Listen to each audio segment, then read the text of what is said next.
Hi, I'm Mike Evans from the Australian Security Academy, and today I'm going to show you how to access the resources and assessments for the General Insurance Code of Practice. You'll receive an email about this and there'll be a link in the email. All you do is click on the email link and it will take you to the site you see in front of you. Type in your username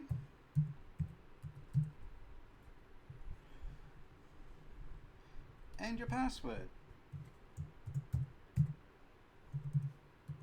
You'll note, as instructed in the email, that these are case sensitive and the password will contain one capital letter.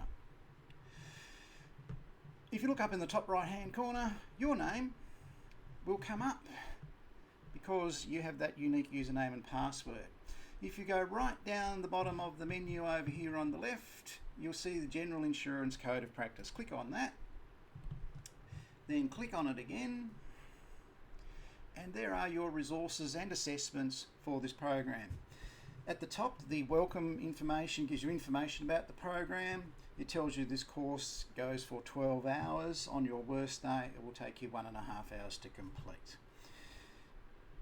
It's split into sections. Section 1, where you can see the changing colours here, has a copy of the General Insurance Code of Practice that you can download and keep. So you click on that and it'll come up and you can download it. It's yours, it's provided. There's the homepage for the General Insurance Code of Practice, and that's a link to the homepage. And this is very important because if you visit this link regularly, you're complying with your obligations for that code.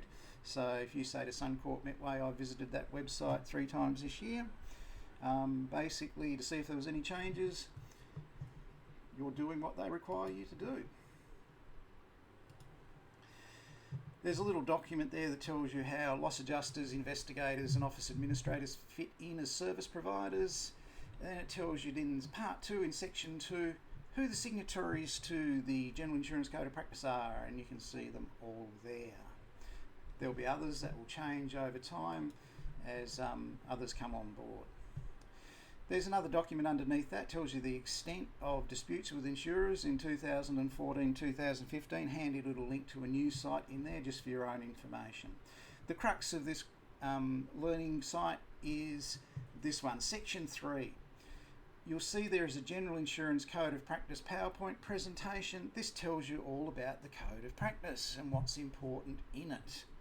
So basically you have a read of that PowerPoint, and after you read it, you can then do a short quiz on it. So here our assessor, Pat Flynn, has designed what's important, what the objectives are. You flick through that, hit the back button, and you can go back to the other resources. Then there's a PowerPoint on general insurance law, and basically tells you about contract law, utmost good faith, indemnity, subrogation, all the stuff you already know, but it's just there being reinforced because it is mentioned in the Code of Practice. There is also a PowerPoint on general insurance home and contents policy issues, and one particularly on insurance motor policy issues if you do stolen motor vehicles or motor vehicle accidents. Then there's a couple of links to the Suncorp Metway's product disclosure statement site and alliances. They're a little bit hard to click around, but you can get the information you want. You probably already have it. In section 4, there's just some information there on how claims might arise and how they're identified and how they might come to you as an investigation. That's just for interest. There is no assessment on that. Now the assessments are down here in section 5. Basically what you do is you tick on one of the 3 assessments and it takes you to a site and says there's a quiz. And basically you hit this button that says attempt quiz.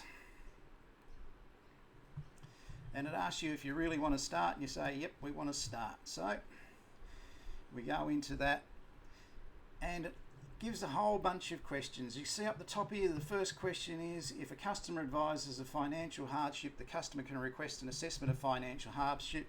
In doing so, the customer must provide something upon request. And the answers you can select here are a citizenship certificate, legal opinion, receipts, passport, or do they have to provide reasonable evidence? Whatever you think the answer is, that's what you click. I don't think it'll be legal opinion. And then you move on to the next question, you move on to the next question, and you just keep going. When you've run out of questions on that page, you hit the next button. And some more will come up. And then some more will come up. This first quiz is the longest one of the lot. That's where the most questions are. It's the most important one. You'll see that there are actually 25 questions you must complete. Some are true and false, gives you a 50% chance.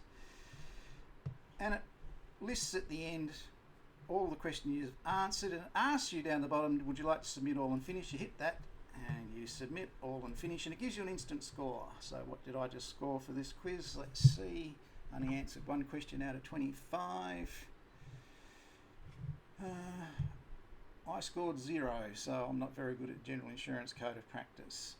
Once you've completed all 3 quizzes, you must score over 90% in each quiz. So if you score 90% or 91% or 91.5% or 93%, just move on to the next quiz. You're not required to score 100%. When you've completed all the quizzes and scored over 90%, let me know by email. I will check that and I'll issue you with a statement of completion for the General Insurance Code of Practice training.